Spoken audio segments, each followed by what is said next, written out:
Saya mau minta pendapat semua ahli hukum di seluruh Indonesia. Atas dasar apa Nikita Mirzani harus ditahan? Atas dasar apa? Karena undang-undangnya KUHP jelas-jelas menyebutkan. Saya tidak mau terlalu banyak menanggapi apa yang disampaikan oleh Humas, kalau nggak salah Humas ya, atau bidang apa itu di Kejaksaan Tinggi. Yang jelas saya sampaikan, saya mendapatkan peramanah dari Nikita Mirzani, dan dia juga meminta saya segera dalam 1-2 hari ini segera memasukkan gugatan Wan Prestasi. Gugatan Wan Prestasi itu segera saya daftarkan dengan yang menjadi tergugat itu adalah RG. Ya, yang menjadi tergugat adalah RG, yang kedua adalah AM, yang ketiga, mohon maaf ini bukan tergugat tapi turut tergugat satu, ya, Kepala Kepolisian Republik Indonesia. Turut tergugat dua adalah Jaksa Agung Republik Indonesia, dan ada satu perusahaan juga menjadi turut tergugat 3. Dari gugatan Wan Prestasi ini nanti saya akan menguji persoalan ini, bahwa disinilah sebetulnya ini adalah persoalan keperdataan yang dipaksa menjadi perkara pidana, seperti itu. Jadi patut diduga ini adalah sebuah perkara perdata yang dipaksa. Saya ulangi, patut diduga sebuah perkara keperdataan yang patut diduga dipaksa menjadi perkara pidana, seperti itu. Saya nggak paham itu. Nanti di dalam proses hukum kan, peristiwa hukum itu kan ada saksi-saksi, ada bukti, dan ada bukti tambahan, ada bukti lain, saksi tambahan, saksi adecat. Semua saksi-saksi meringankan, saksi juga yang memberatkan. Dua saksi ini ntar akan dihadirkan di persidangannya setelah nanti tahap 2. Tahap 2 nanti baru dialihkan limpahkan ke pengadilan. Nah, nanti disidangkan, dan di situ baru dilihat nih bagaimana sidangnya. Kan itu belum bisa dibilang ada kaitannya ya, Bang? Iya, kalau itu biarkan polisi yang bekerja, biarkan polisi yang mengembangkan, menginvestigasi, bahkan juga nanti menyimpulkan. Karena tugas saya di sini hanya mendampingi seorang klien yang meminta perlindungan, meminta haknya untuk bisa di follow up, dijalankan bagaimana sesuai dengan itu tugas kita sebagai advokat ya. Oke, terima kasih banyak. Bang, boleh nggak minta pendapat soal itu, Bang? Ijo. Iya, Ijo, boleh. Siap. 1, 2, 3. Masih lanjutan kasusnya Nikita Mirzani dan Dr. Reza Gladys. Video ini saya buat pada tanggal 16 Mei tahun 2025. Jadi guys, menurut kacamata saya, kasus Nikita Mirzani dan Reza Gladys berpotensi menjadi duel hukum antara dua cabang ilmu, yaitu hukum perdata dan hukum pidana. Mengapa ya? Karena ada wacana ya dari pihak Nikita yang akan menggugat Reza Gladys secara perdata atas dugaan Wan Prestasi.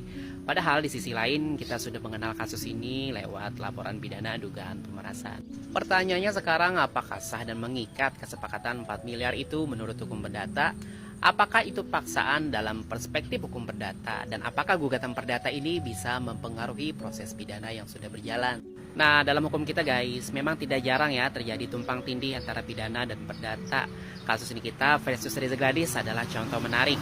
Apa yang satu pihak anggap sebagai perjanjian damai, bisa saja pihak lain atau aparat anggap sebagai pemerasan. Analoginya gini ya, misalnya ya, bayangkan kamu sedang negosiasi membeli mobil bekas. Penjual awalnya meminta 5 juta rupiah, tapi kamu menawar menjadi 4 juta rupiah. Akhirnya deal dan kamu membayar secara bertahap 2 kali 2 juta. Tapi guys, setelah cicilan kedua, kamu berubah pikiran dan mengatakan bahwa kamu terpaksa saat bernegosiasi. Nah, secara hukum perdata, kamu tidak bisa ya otomatis membatalkan kesepakatan tanpa bukti paksaan yang jelas. Di dalam pasal 1321 KUH Perdata menyebutkan bahwa perjanjian bisa batal ya bila dibuat karena adanya paksaan. Tapi paksaan ini bukan sekedar kamu merasa tidak nyaman atau nggak enak hati. Hukum mensyaratkan beberapa hal. Yang pertama, harus adanya ancaman serius terhadap diri, harta, ataupun keluarga. Kemudian ancaman itu bisa membuat seseorang tidak punya pilihan lain. Kemudian harus ada hubungan langsung antara paksaan dan lahirnya kesepakatan. Analoginya gini guys, misalnya seseorang mengatakan ke kamu, kalau kamu nggak tanda tangan ini, anak kamu akan saya culik. Nah, jelas ini adalah paksaan. Tapi kalau seseorang hanya mengatakan, kalau kamu nggak bayar, saya akan terus bicara di media sosial. Itu bisa jadi tekanan sosial ya, tapi belum tentu paksaan secara hukum. Dalam kasus ini, Reza Gladys kan disebut 2 kali melakukan pembayaran pada hari yang berbeda ya. Artinya ada waktu untuk berpikir, menolak, atau bahkan melaporkan ke polisi. Tapi itu kan tidak dilakukan. Ditambah lagi, kesepakatan ini kan disebut dimulai dari inisiatif Reza sendiri melalui pihak ketiga yaitu Dr. Oki yang menyarankan perdamaian. Itu berarti proses negosiasi berjalan 2 arah ya guys. Bisa disebut musyawarah. Analoginya gini guys, kalau kamu yang ngajak damai ya, kamu minta diskon, kamu juga yang bayar bertahap. Lalu belakangan kamu merasa itu merugikan, nah, itu jelas bukan paksaan ya. Itulah namanya penyesalan, bukan paksaan tapi penyesalan. Gugatan One Prestasi dari kita ini bisa berjalan sendiri di jalur perdata ya, tapi itu tidak otomatis membatalkan atau menghentikan proses pidana yang sudah berjalan. Meski begitu guys, jika kesepakatan 4 miliar itu dinyatakan sah secara hukum perdata, maka tuduhan pemerasan bisa jadi goyah ya, karena paksaan sebagai elemen pidana itu tidak terbukti. Perjanjian yang dibuat secara sukarela, ada negosiasi, dilaksanakan sebagian, dan disaksikan atau dimediasi oleh pihak ketiga seperti Dr. Oki. Secara teori hukum guys, ini menunjukkan konsensus et idem, yaitu kesepakatan kehendak yang sah. Nah, kalaupun belakangan merasa rugi atau menyesal, hukum perdata tidak serta-merta membatalkan perjanjian tersebut guys. Yang bisa membatalkannya adalah bukti yang kuat bahwa sejak awal kesepakatan itu lahir karena tekanan yang serius, yang melumpuhkan kehendak bebas. Hukum bukan tempat menuntut perasaan menyesal, tapi tempat membuktikan hak dan kewajiban yang dilanggar secara nyata. Kalian pernah ngebayangin gak sih berapa kerugiannya Nick Mir ditahan 60 plus 30 hari lagi? Secara dia pernah live loh di toko Orange itu 2 hari live pendapatan sampai 1,6 M. Belum lagi kalau manggung 35 menit honornya dia itu ya 100 sampai 200 juta. Belum lagi dari endorse bintang tamu dan pendapatan yang lain. Itulah makanya beliau itu punya ribuan anak yatim piatu dan beberapa guru honorer, guru ngaji yang disantunnya. Nggak sih berapa kerugian yang dialamin beliau selama ditahan selama ini? Gila ya, nggak sidang-sidang, gemes bener aku. Dia nggak tahu mana orang yang tulus, mana yang modus nanti. Karena overthinking banget ya. Dan tapi dia tetap akhirnya dia berpikir gue nggak bisa mengandalkan orang. Gue nggak bisa ya mengandalkan orang, dia nggak bisa. Jadi dia berpikir gue yang harus maju. Jadi capek untuk saat ini ya. Jadi kayaknya gue nggak bisa mengandalkan orang nih. Kayaknya gue harus yang gue jalan gitu loh, kayak gitu. Oh, gemes sih. Gemes ya, lebih ke gemes ya, betul. Sebenarnya lebih gemes atau sedih gak sih, dalam apa gimana nih? Kalau dibilang sedih sih 50-50 ya. Kenapa? Karena dia kan udah pernah di penjara.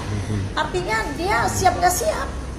Jadi memang dia udah tahu gitu loh. Maksudnya gini, kalau bicara sedih ya pasti sedih. Cuman di sini beda sama orang yang baru ditahan. Ngerti gak?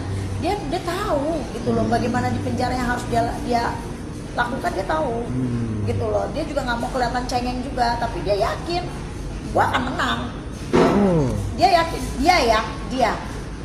Menurut dia ya, gitu. Terus kalau orang sekitarnya seperti apa nih, Ma? Apakah seorang sekitar benar-benar membantu Nick Mir? Enggak semua orang yang benar-benar tulus sama dia. Nah, jadi orang-orang sekitar, malah orang-orang yang baru, yang penambahan 30 hari, ya kan? Bukti belum kuat ataupun masih ditolak terus. Jadi 40 hari ke belakang itu ngapain aja ini, ya kan? Nanti kalau misalnya setelah 30 hari buktinya belum cukup kuat juga, belum ada juga gitu buktinya, terus ini mau dikemanakan kasusnya? Dihentikan dong, harusnya gitu. Tapi ya kita ikutin aja prosedur hukum ini, kan nanti semakin terlihat hukum ini kayak gimana di Indonesia. Jangan sampai loh hukum kita di Indonesia ini jadi sangat tidak baik di mata negara lain. akibat kasus ulah mafia-mafia skincare ini. Ada orang yang bilang Nikita Mirzani minta maaf. Minta maaf buat apa? Itu hoax, gak ada Nikita Mirzani minta maaf. Dia gak salah apa-apa kok. Dia itu menyuarakan kebenaran. Lagi gak pernah tuh sejarahnya Nikita Mirzani itu pakai minta maaf. Karena dia gak salah. Yang dia lakuin itu benar semua. Dia menyelamatkan kita dari skincare yang berbahaya. Jadi itu berita hoax, Nikita Mirzani itu minta maaf. Gak ada itu hoax ya, jangan percaya kalian.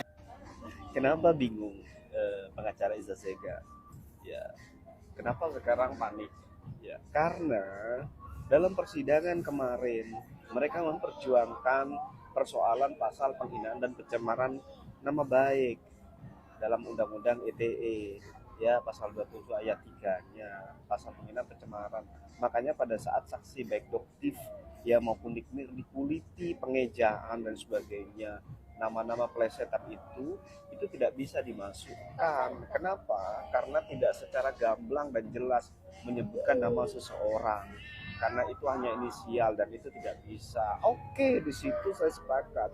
Akan tetapi ternyata ada pasal 27 ya ayat 2, 27B ayat 2-nya Undang-Undang ITE berkaitan dengan pemerasan dan pengancamannya. Lah ini ya kemudian bikin panik. Kenapa? Karena itu nanti bisa kena. Ini menurut saya ya. Makanya nanti Iza Sega menurut saya, analisa saya sebagai praktisi, nanti kenanya di pasal 27 ayat 3, 27B ayat 3 berkaitan dengan pasal pemerasan dan pengancaman. Makanya panik di situ. Ya kita lihat saja di tanggal 8 apa putusannya ya.